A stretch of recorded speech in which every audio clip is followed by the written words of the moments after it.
కసూర్యాపేట జిల్లాలో క్రిస్మస్ వేడుకలు ఘనంగా జరుగుతున్నాయి. జిల్లా కేంద్రంలోని నిర్మలా మాత చర్చిలో వేడుకలకు హాజరైన మాజీ మంత్రి ఎమ్మెల్యే జగదీష్ రెడ్డికి చర్చి పెద్దలు స్వాగతం పలికారు.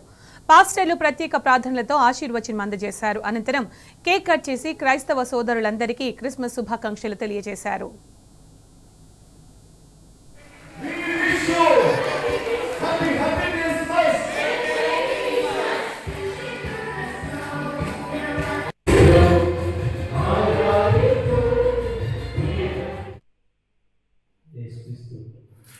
జన్మదినాన్ని ప్రతి సంవత్సరం జరుపుకోవడం అనేది తప్పనిసరిగా మనం చేసుకోవాల్సిన.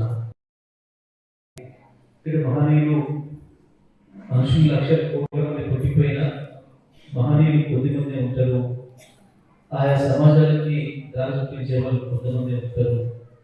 అట్లా ప్రపంచవ్యాప్తంగా అనేక మంది ఉన్నప్పటికీ ప్రపంచాన్ని మొత్తానికి ఒకటే మార్గాన్ని చూపించిన మహనీయుడు యేసుక్రీస్తు.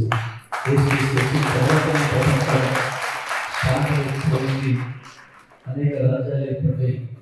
ఇవాళ ప్రపంచంలో దాదాపు 600-700 కోట్ల పైగా జనాభా ఉన్న ఇంత శాంతియుతంగా జరుగుతున్నదంటే యేసుక్రీస్తు మనకు అందించిన బోధనలే.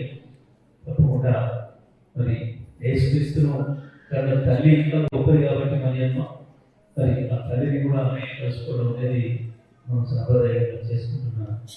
కాబట్టి ఇక్కడ ఈరోజు ఇంత పెద్ద ఎత్తున కూడి ఈ పండుగ ఉత్సాహంగా జరుపుకుంటున్న పెద్దలందరికీ చిన్నలందరికీ మరొకసారి